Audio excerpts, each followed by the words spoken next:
आप देख रहे हैं भूतिया विला। दोस्तों, अगर आप चैनल पर नए हैं तो चैनल को सब्सक्राइब जरूर कर लें और साथ ही वीडियो को लाइक करके नीचे कमेंट बॉक्स में अपनी राय जरूर दें ताकि हम आपके लिए ऐसी ही भूतिया घटना और ला सके। तो चलिए बढ़ते हैं आज की कहानी की ओर। दोस्तों, आज की कहानी हमारे साथ जीमेल पर शेयर की है उदय शर्मा जी ने, और शर्मा जी बताते हैं कि यह घटना तब की है जब उनके दादाजी अपने सरकारी कामों से रिटायरमेंट के बाद कुछ दिन माउंट आबू रहने को गए थे। राजस्थान का माउंट आबू शहर बेहद खूबसूरत और घूमने लायक जगहों में से एक माना जाता है, और यह शहर है जहां मेरा जन्म भी हुआ है। तो कह सकते हैं कुल मिलाकर उनकी वह जर्नी सही रही, मगर उसी ट्रिप के दौरान उनके साथ एक घटना भी घटी, लेकिन उस घटना से उन्हें कोई नुकसान नहीं पहुंचा। मगर वह घटना काफी अजीब और डरावनी थी। अपनी ट्रिप के दौरान एक रात खाना खाकर दादाजी बाहर टहलने लगे। वह वहां पर अपने पुराने फ्लैट में रह रहे थे, और उस फ्लैट से मेन रोड पर जाने के लिए एक पहाड़ी सीढ़ी थी जो काफी लंबी थी, जिसे चढ़कर वह रोड तक जाया करते थे। उन दिनों नया नया एक वॉकमैन चला था जिसे उन्होंने राजधानी यानी कि दिल्ली शहर से खरीदा था। वह कानों में वॉकमैन लगाकर अपने पसंदीदा गाने सुन रहे थे, और गाने सुनते सुनते वहां उनसे थोड़ी ही दूरी पर बाजार था जहां पर वे पहुंच गए। देर रात होने की वजह से बाजार में सभी दुकानें अब तक बंद हो गई थीं, सिवाय एक पान की दुकान के। और अजीब बात तो यह थी कि रात के 2 बजे वह पान वाला ताजा पान बना रहा था। उस दुकान वाले को देखकर दादाजी ने सोचा, क्यों ना इस पान वाले से सिगरेट ले ली जाए। और ये सोचते ही वह पान वाले के पास पहुंचे और सिगरेट और माचिस मांगे। पान वाले ने बिना कुछ कहे ही सिगरेट और माचिस उनकी तरफ बढ़ा दिए और अपनी ही धुन में लगातार पान लगाता रहा। खैर, तभी एक व्यक्ति वहां पर आया जिसका कद काफी लंबा था और चेहरा गोरा चिट्ठा और आंखें बड़ी बड़ी थी। उसने सफेद कुर्ता और पजामा पहना हुआ था जिस पर पान के लाल छिट्टे लगे हुए थे। उसे देखते ही पान वाले ने बिना कुछ कहे ही एक पान उस आदमी को दे दिया। मेरे दादाजी काफी स्वभावशील व्यक्ति थे, तभी उन्होंने सिगरेट पीते हुए उस दुकान वाले और उसके साथ खड़े व्यक्ति से कहा, इतनी महंगाई हो गई है, क्या इस देश की सरकार सच में गरीबी हटा पाएगी? इस पर जवाब देते हुए वह पान वाला बोला, क्या मालूम बाबूजी, हम तो पहले भी पान लगाते थे, बाद में भी पान ही लगाएंगे। अब चाहे महंगाई घटे या बढ़े, पर आपको इस वक्त अपने घर जाना चाहिए। यह वक्त बाहर रात के समय टहलने का नहीं है। तभी दादाजी ने जवाब दिया कि अरे यार, इतना अच्छा मौसम और इतनी ठंडी हवा छोड़कर कोई क्यों चार दीवारी में बंद होना पसंद करेगा। और यह कहते हुए उन्होंने बगल में खड़े व्यक्ति से पूछा, क्यों भाई साहब, सही कहा ना मैंने? मगर वह व्यक्ति एक साए की तरह दादाजी को देखता रहा।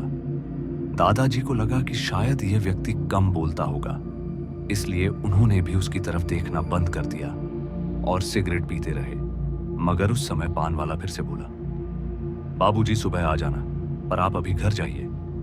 इस पर दादाजी ने भी हार मान ली और पान वाले से बोले, अच्छा ठीक है, मगर एक पैकेट सिगरेट का तो दे दो। इस पर पान वाले ने एक नया पैकेट सिगरेट का दादाजी को दे दिया। दादाजी पैकेट खोलते हुए उससे बोले, पूरी 10 की? 10 है ना? उसके बाद दादाजी अपने फ्लैट की तरफ मुड़े और अपने कानों में वॉकमैन में लगा लिया। अपनी ही धुन में चलते चलते संगीत और सिगरेट का मजा लेते लेते अपने फ्लैट की पहाड़ी सीढ़ियां उतरने लगे कि अचानक उन्होंने सीढ़ियों पर बैठे एक छोटे बच्चे को देखा। वह बच्चा बीच की किसी सीढ़ी पर अपना मुंह नीचे करके बैठा रो रहा था। दादाजी निडर होकर उसके पास गए और पूछा, क्या हुआ बेटा, तुम कौन हो और इतनी रात को यहां पर बैठकर क्यों रो रहे हो? मगर उस बच्चे ने कुछ भी जवाब नहीं दिया। इसलिए दादाजी उस बच्चे के करीब पहुंचे और जैसे ही उसके सर पर हाथ रखा तो वह बच्चा एकदम से उछलकर करीबन 10 सीढ़ियां नीचे चला गया। दादाजी एक बार को तो वहीं जाम हो गए। उन्हें अपने आंखों पर विश्वास ही नहीं हो रहा था। मगर तभी उन्हें ऐसा लगा कि उनकी पैंट की जेब में कुछ जल रहा है। पर उन्होंने जैसे ही वहां पर हाथ लगाया तो उन्होंने पाया कि वह उनका वहम था, और वह समझ गए थे कि वह बच्चा कोई इंसान नहीं है, मगर वह क्या करते, क्योंकि नीचे जाने का और कोई रास्ता भी नहीं था। भगवान को याद करते हुए दादाजी सीढ़ियां उतरते उतरते उसके करीब पहुंचे और उसके बगल से चुपचाप नीचे उतर गए। और जब मुड़कर देखा तो वह बच्चा अब वहां पर नहीं था। दादाजी तुरंत ही अपने फ्लैट में गए और ताला लगा लिया। उस वक्त रात के तकरीबन 3 बज रहे थे। दादाजी को नींद नहीं आ रही थी और बार बार उस बच्चे का ख्याल उनके मन में आ रहा था। मगर तभी उन्होंने सोचा शायद एक और सिगरेट पीकर नींद आ जाए। पर जैसे ही उन्होंने सिगरेट निकालने के लिए बॉक्स खोला तो उनके हाथ में सिगरेट की जगह ताजी राख गिरी। यह सब देखकर दादाजी चौंक गए, क्योंकि फ्लैट पर आने से पहले उन्होंने पूरा पैकेट अच्छे से चेक किया था तो उसमें सिगरेट थी। पर अब ना जाने कैसे वह 10 की 10 सिगरेट अपने आप राख में बदल गई थी। अपने साथ हुई इन घटनाओं को जैसे तैसे भुलाकर वह रात को सो पाए और अगली सुबह बाजार जाकर उसी पान वाले से बोले, जो अपनी दुकान पर अकेला बैठा पान लगा रहा था, यह तूने क्या दिया है? मैंने जब देखा तो इसमें सिगरेट थी, पर जब घर जाकर खोला तो उसमें से राख निकली थी।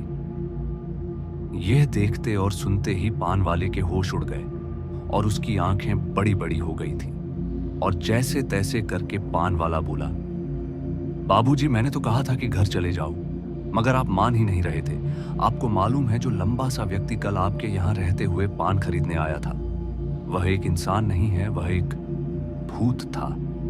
उसे शायद आपका इतनी रात को यहाँ पर आना अच्छा नहीं लगा, तो आपका पीछा करवाने के लिए उसने कच्चे कलवे आपके पीछे भेजे और आपकी सिगरेट की डिब्बी को राख में बदल दिया। ये सुनकर दादाजी भड़कते हुए बोले, क्या बकवास है यार ये, और कौन है ये कच्चे कलवे? दादाजी की बात पर तभी पान वाला बोला, बाबूजी, मैं पिछले 4 सालों से रात के 3 बजे तक पान लगाता हूं ताकि वह प्रेत मुझसे आकर पान लेकर जाए। 3 बजे के बाद वह कभी नहीं आता।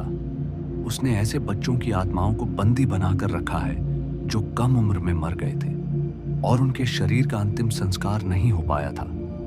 तब से वह उनसे अपना काम करवाता है। पान वाले की बात सुनकर दादाजी को याद आया कि उन्हें रास्ते में एक बच्चा दिखा था जिसे उन्होंने छुआ भी था। दादाजी अब बिना कुछ कहे वहां से लौट आए और जब तक वहां रहे तब तक कभी रात को 12 बजे के बाद बाहर नहीं निकले और वापस दिल्ली लौटकर उन्होंने इस घटना के बारे में घर पर सबको बताया, जिससे वह सब भी काफी हैरान हो गए। उसके बाद से दादाजी अकेले घूमने कभी नहीं गए, क्योंकि उस रात की घटना ने उनके जहन में एक अनोखा डर बना लिया था। तो दोस्तों, अगर आपके पास भी है अपनी डरावनी आप बीती, तो प्लीज हमारे साथ जरूर शेयर करें ताकि हम लोगों तक आपकी कहानी पहुंचा सके। तो दोस्तों, आज की इस कहानी में बस इतना ही, और मैं आपका दोस्त जल्द मिलूंगा एक ऐसी ही और डरावनी कहानी के साथ। धन्यवाद।